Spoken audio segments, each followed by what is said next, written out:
వాంతి అవుతున్నప్పుడు కడుపులో ఏదో కలియ తిప్పుతున్నట్లుగా ఉంటుంది. లోపల ఉన్నదంతా పైకి తన్నుకొస్తున్నట్టు, పేగులన్నీ లుంగలు చుట్టుకుపోతున్నట్టుగా ఏదో తెలియని బాధ, వికారం వేధిస్తాయి. నిజానికి వాంతిని ఒక రకంగా మనల్ని కాపాడే ప్రక్రియగా చెప్పుకోవచ్చు.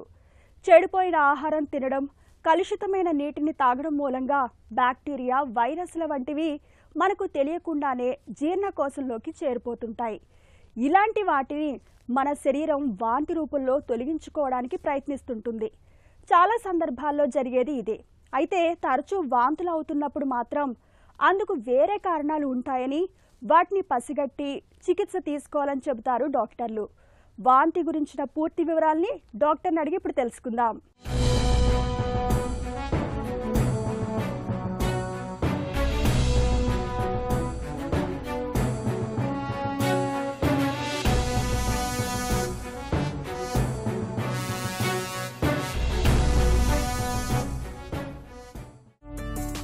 వాంతిని ఒక జబ్బుగా భావించవచ్చా?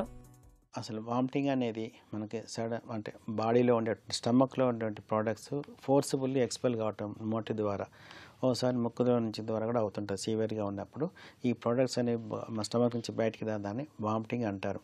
అయితే ఈ వామిటింగ్ అనేది ఈ డిసీజ్ కాదనమాట, ఇది ఒక సిమ్టమ్. ఈ సిమ్టమ్ అంటే ఇంటర్నల్గా మనకి జరిగే ఏదో కండిషన్ జరుగుతుంది, ఏదో ప్రాబ్లం జరుగుతుంది, దాని యొక్క సిమ్టమ్ సూచిక లాంటిది అనమాట ఇది మనకి. వాంతికి సాధారణంగా కనిపించే కారణాలేంటి? వాంతికి కారణాలు రకరకాల కారణాలు చాలా కారణాలు ఉంటాయండి. గ్యాస్ట్రైటిస్ ప్రాబ్లం ఉన్నప్పుడు రావచ్చు, గ్యాస్ట్రోఎంటరైటిస్ ఉన్నప్పుడు, మన స్టమక్లో ఉండే పైలోరస్ అనేది ఉంటుంది, చిన్నపిల్లల స్టీనోసిస్ అయిపోవటం వల్ల రావచ్చు. తర్వాత ఇంటెస్టైనల్ అబ్స్ట్రక్షన్లో రావచ్చు, ప్యాంక్రియాటైటిస్, కొలెసిస్టైటిస్, అపెండిసైటిస్, ఇలాంటి ఇన్ఫెక్షన్లలో వామిటింగ్స్ అనేవి కామన్గా చూస్తుంటాం. ఇదే కాకుండా ప్రెగ్నెన్సీలో సహజంగా వచ్చే మనకి నార్మల్గా ప్రెగ్నెన్సీలో చూస్తుంటాం. పోస్ట్ ఆపరేటివ్ కేసెస్లో కూడా మనకు వామిటింగ్స్ అనేవి చూస్తుంటాం. ఇవే కాకుండా బ్రెయిన్ ఇంజరీ అయినప్పుడు, తర్వాత బ్రెయిన్లో హెమరేజ్ అయినప్పుడు, ఎనిరిజమ్స్ ఉన్నప్పుడు, బ్రెయిన్లో ట్యూమర్స్ అయినప్పుడు మనకి ప్రొజెక్టైల్ వామిటింగ్స్ అనేవి అవుతుంటాయి.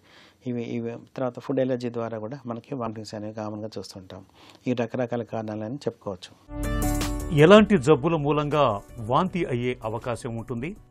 మనకి జబ్బులలో అంటే మెయిన్గా ఇంటెస్టైనల్ అబ్స్ట్రక్షన్ కావచ్చు, అపెండిసైటిస్, కొలెసిస్టైటిస్, తర్వాత వీటిలలో అంటే ఎక్కువ ఇంటెస్టైనల్ డిజార్డర్స్లో ఈ ఇన్ఫెక్షన్స్లో ఎక్కువ అవుతుంటాయి. ఇవే కాకుండా మనకి అంటే బ్రెయిన్ ఇంజరీస్ అయినప్పుడు కూడా ఇవి మనకి లోపల ఇంట్రాక్ట్ టెన్షన్ పెరగటం, బ్రెయిన్లో టెన్షన్ పెరిగిపోయి మనకి వామిటింగ్ అవుతుంటాయి. తర్వాత ట్యూమర్స్ ఉన్న, ఎనిరిజమ్స్ రప్చర్ అయిన ఎనిరిజమ్స్ ఉన్నా కూడా, తర్వాత బ్రెయిన్లో బ్లడ్ క్లాట్స్ ఎక్కువ ఉన్న, ప్రెషర్ అనేది పెరిగిపోయి వామిటింగ్స్ అవుతుంటాయి. ఈ డిసీజ్లోకి తీసుకున్నట్లయితే ఇవి ఇంటెస్టైనల్ డిసీజ్ ఏదైనా అబ్స్ట్రక్షన్ కావచ్చు, సబ్స్ట్రక్షన్ కావచ్చు, తర్వాత ప్యాంక్రియాటైటిస్, కొలెసిస్టైటిస్, అపెండిసైటిస్, వీటన్నిటిలో కూడా మనకి డిసీజ్ వీటిలో వామిటింగ్ అనేది తప్పకుండా చూస్తుంటాం. ఇవే కాకుండా మనకి మనకు ప్రయాణాలు చేస్తుంటే కూడా మోషన్ సిక్నెస్ అంటారు, అంటే జర్నీ చేస్తున్నప్పుడు మనకి ఎక్కువ వామిటింగ్ అవుతుంటుంది. అది లాబిరిథైన్ అనేది ఇరిటేషన్ వల్ల మనకి మోషన్ సిక్నెస్ అనేది వస్తుంది, అంతే తద్వారా వామిటింగ్స్ అవుతుంటాయి. ఇలాంటి కూడా మినియర్స్ డిసీజ్లో కూడా అంటే ఈఎన్టీ ప్రాబ్లంలో కూడా మనకి వామిటింగ్స్ వస్తుంటాం. మానసిక సమస్యలతో కూడా వాంతులు అవుతుంటాయా? వామిటింగ్స్ అనేవి మానసిక సమస్యలలో కూడా చూస్తుంటాం. అయితే కొద్దిమంది వెయిట్ పెరగొద్దని ఆతృతలో అంటూ ఉంటారనమాట, మానసికంగా బాధపడుతుంటారు, మేము పెరగొద్దని. ఫుడ్ కనిపించగానే అదే కనుక తినేస్తుంటారు, ఫుల్గా తినేసి మళ్ళీ నేను వెయిట్ పెరుగుతానేమో, క్యాలరీస్ అని తీసేసుకోవాలని చెప్పి సెల్ఫ్ ఇండ్యూస్డ్ వామిటింగ్ చేస్తుంటారు. పరిగెట్టి వేసుకొని మోషన్స్కి వెళ్ళటం, వామిటింగ్ చేయటం చేస్తుంటారు. దీనినే బులిమియా నర్వోసా అంటారు. ఇలాంటి కండిషన్లో కూడా మనకి వామిటింగ్స్ అవుతుంటాయి. ఇవే కాకుండా సివియర్ డిప్రెషన్ ఉన్న వాళ్ళు, సివియర్గా యాంగ్జైటీ ఉండే వాళ్ళలో కూడా మనకి వామిటింగ్స్ అనేది చూస్తుంటాం. ఈ ఈటింగ్ డిజార్డర్ అయినటువంటి బులిమియా నర్వోసా వీళ్ళలోనే ఎక్కువ బింజి తినేస్తుంటారు, మళ్ళీ వాళ్ళే వామిటింగ్ చేసేసుకుంటారు. ఇది ఒక మానసికమైన రుగ్మత మనం చెప్పుకోవచ్చు. ఇలాంటి వాటిల్లో కూడా మనకి వామిటింగ్స్ అనేది చూస్తుంటాం. వాంతిని ఎప్పుడు పట్టించుకోవాలి? ఈ వామిటింగ్స్ అనేవి మనకి కంటిన్యూస్గా వస్తున్నాయి. 24 hours దాటిన తర్వాత కూడా వామిటింగ్స్ అవుతున్నాయి. తర్వాత వామిటింగ్స్లో బ్లడ్ పడుతుంది. వామిటింగ్స్లో మనకి ఫీకల్ మ్యాటర్, మన మోషన్ స్మెల్ రావటం, ఫీకల్ మ్యాటర్ రావటము, ఇవన్నీ కూడా మనకి సీరియస్ కండిషన్గా తీసుకోవచ్చు. ఇదే కాకుండా మనకి ఆయాసం రావటము, తర్వాత బీపీ డౌన్ కావటము, టెంపరేచర్ ఎక్కువ ఉండటము, నెక్ స్టిఫ్నెస్ ఉండటము, ఈ వామిటింగ్తో కూడా ఇవన్నీ సిమ్టమ్స్తో వామిటింగ్స్తో పాటు వస్తున్నట్లయితే ఇది సీరియస్ కండిషన్గా మనం ట్రీట్ చేసుకొని మనం హాస్పిటల్ వెళ్ళటం, డాక్టర్ సలహా తీసుకోవటం అవసరం. వాంతి అవుతున్నప్పుడు ఉపశమనం కోసం ఏం చేయొచ్చు? వామిటింగ్స్ అవుతున్నప్పుడు మెయిన్గా ఫుడ్ అనేది కొంతవరకు ఫస్ట్ మనం కొంత 2-3 అవర్స్ వరకు కంప్లీట్గా ఆఫ్ చేయాలండి. ఏం తినకుండా ఉండాలి.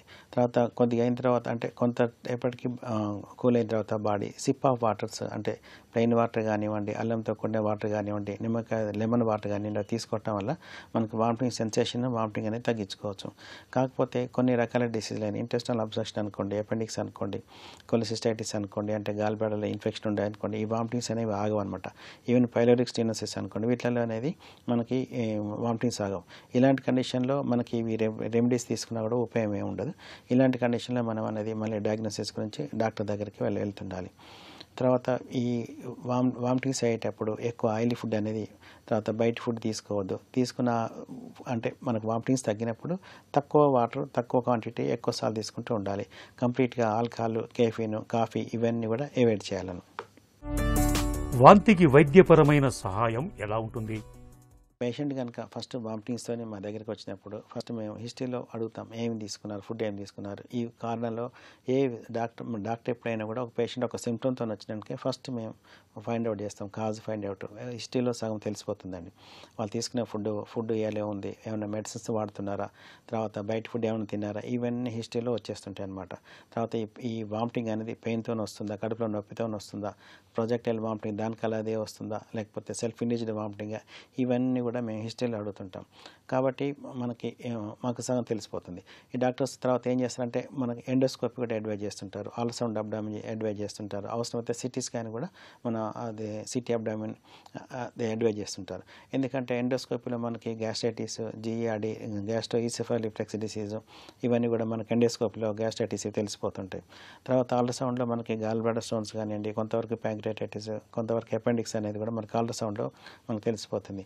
సిటీ అబ్డామిన్ చేసినట్టయితే ఇంటెస్టినల్ అబ్స్ట్రక్షన్ కానివ్వండి, కంప్లీట్గా ప్యాంక్రియాటైటిస్ ఇవన్నీ కూడా మనకి వీటిలో తెలిసిపోతుంటాయి. కాబట్టి పేషెంట్ వచ్చిన తర్వాత హిస్టరీలో తర్వాత ఇన్వెస్టిగేషన్ ద్వారా మనం ఫైండ్ అవుట్ చేస్తుంటారు.